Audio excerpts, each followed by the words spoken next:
یہ لوگ اس کو واجب نہ سمجھیں، تو واجب نہ سمجھنے کا مطلب بھی زیادہ جو دلیل کے لحاظ سے قوی معلوم ہوتا ہے وہ یہ کہ لوگ غریب پر بھی قربانی کو واجب نہ سمجھیں، کیونکہ وہ بھی اگر کرتے تو لوگ یہ سمجھتے کہ غریب آدمی پر بھی قربانی واجب ہے۔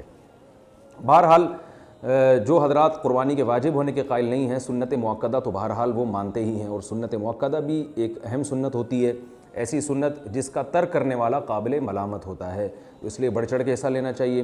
رسول اللہ صلی اللہ علیہ وسلم نے ہمیشہ قربانی کی ہے، 2 مینڈھے ذبح کی آپ صلی اللہ علیہ وسلم نے، ایک اپنی طرف سے ایک امت کی طرف سے۔ آپ اس سے ایصال ثواب کے لیے بھی قربانی کر سکتے ہیں، اپنی طرف سے، اپنے مرحوم والدین کی طرف سے، تو والدین کو ثواب پہنچانے کا بھی ایک بہترین موقع ہے۔ اور نبی صلی اللہ علیہ وسلم نے ارشاد فرمایا، حضرت عائشہ رضی اللہ تعالیٰ عنہ سے مروی ہے کہ قربانی کے ان ایام میں اللہ تعالیٰ کو جانور کا خون بہانے سے زیادہ کوئی عمل محبوب نہیں ہے۔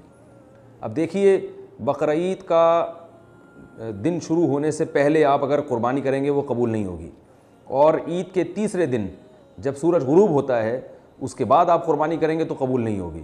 تو یہ 3 دن اللہ نے دیے ہیں۔ بعض حضرات کہتے ہیں 4 دن قربانی ہے، وہ دلیل کے لحاظ سے بہت کمزور ہے، اس پر میں ایک بیان کر چکا ہوں، دوبارہ انشاءاللہ ریکارڈ کرواؤں گا کہ قرآن و سنت کی روشنی میں قربانی کے صرف 3 دن ہیں۔ تو ان 3 دنوں میں آپ قربانی کریں گے تو اللہ تعالیٰ کو جانور کا خون بہانے سے زیادہ ان دنوں میں کوئی عمل محبوب نہیں ہے۔ اور ایک روایت میں یہ فرمایا کہ جانور کا خون زمین پہ بعد میں گرتا ہے، اللہ کے ہاں پہلے پہنچتا ہے۔ اور قرآن مجید میں اللہ تعالیٰ کا ارشاد ہے، لن ینال اللہ لحومها ولا دماؤها ولکن ینالہ التقوی منکم، کہ اللہ کو ان جانوروں کا نہ خون پہنچتا ہے اور نہ گوشت، اللہ کو تمہاری طرف سے جو تقوی ہے وہ پہنچتا ہے۔ تو کتنی بڑی فضیلت ہے اس کی۔ اور آپ صلی اللہ علیہ وسلم نے فرمایا ہر بال کے بدلے میں اللہ تعالیٰ نیکی عطا فرماتے ہیں۔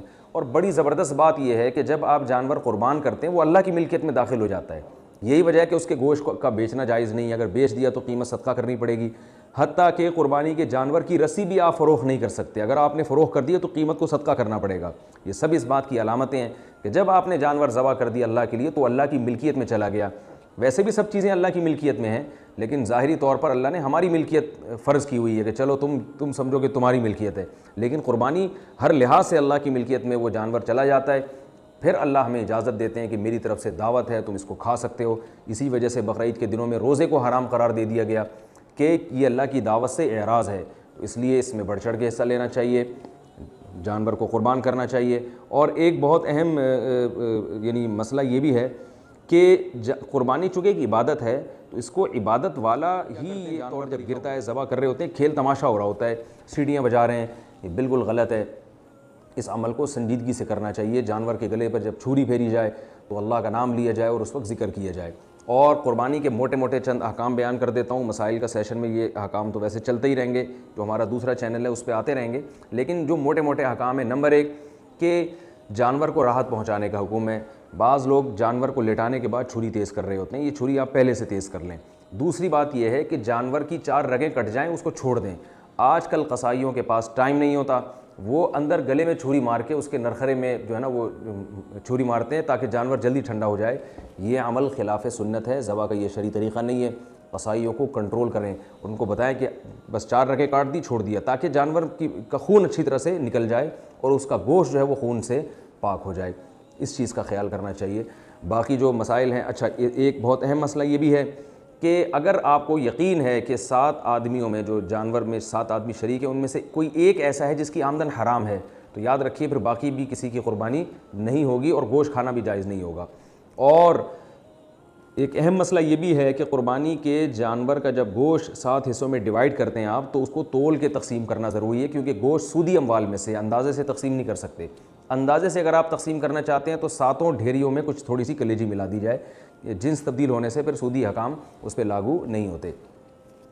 یہ کچھ موٹے موٹے حکام ہیں، باقی اللہ تعالیٰ سے دعا ہے کہ اللہ تعالیٰ ہم سب کی قربانی کو قبول فرمائے۔ اور میں تو سب حضرات سے کہتا ہوں کہ قربانی کا تو مزہ الحمدللہ پاکستان میں ہی آتا ہے۔ سعودی عرب میں بھی سلاؤٹر ہاؤس بنے ہوئے ہیں، لوگ یعنی کھلے عام قربانی نہیں کرتے، ایک سلاؤٹر ہاؤس میں جا کے کرتے ہیں، دبئی، ابوظہبی اور دوسرے ممالک میں تو ہے ہی۔ یہ اللہ نے ہمیں یہاں سہولت دی ہے کہ ہم جانوروں کو گلی میں لے کے گھومتے ہیں، سیلیبریٹ کرتے ہیں جس طرح سے کرنا چاہیے کہ عید کو، مسلمانوں کے تہوار کو۔ عرب علماء بھی اس پر تنبیہ کرتے ہیں کہ قربانی کے جانور کو یعنی اس کی نمائش ہونی چاہیے، کیونکہ یہ شاعر اللہ میں سے ہے۔ یہ چھپ چھپا کے قربانی کرنا یہ اتنا پسندیدہ عمل نہیں ہے، کیونکہ شاعر اللہ ہے، عید ہے، تو شاعر کہتے ہیں کہ جس کو کھلے عام کیا جائے۔ جیسے عید کی نماز حکم ہے کہ مسجد میں نہ پڑھو، میدان میں پڑھو، کھلے عام پوری دنیا کو دکھاؤ۔ تو ایسے ہی قربانی شعائر اللہ میں سے ہے، اس کو کھلے عام کرنا چاہیے۔ اللہ تعالیٰ سے دعا ہے کہ اللہ تعالیٰ اس عید کو ہمارے لیے واقعی حقیقی عید بنائے اور ہمیں بڑھ چڑھ کے قربانی کرنے کی توفیق عطا فرمائے، اور اس میں ہمیں ان غریبوں کا بھی خیال کرنا چاہیے جو قربانی کر نہیں سکتے، تو ان کے لیے گوشت بھی ہمیں صدقہ کرنا چاہیے تاکہ قربانی کے ساتھ ساتھ ہمیں صدقہ کا ثواب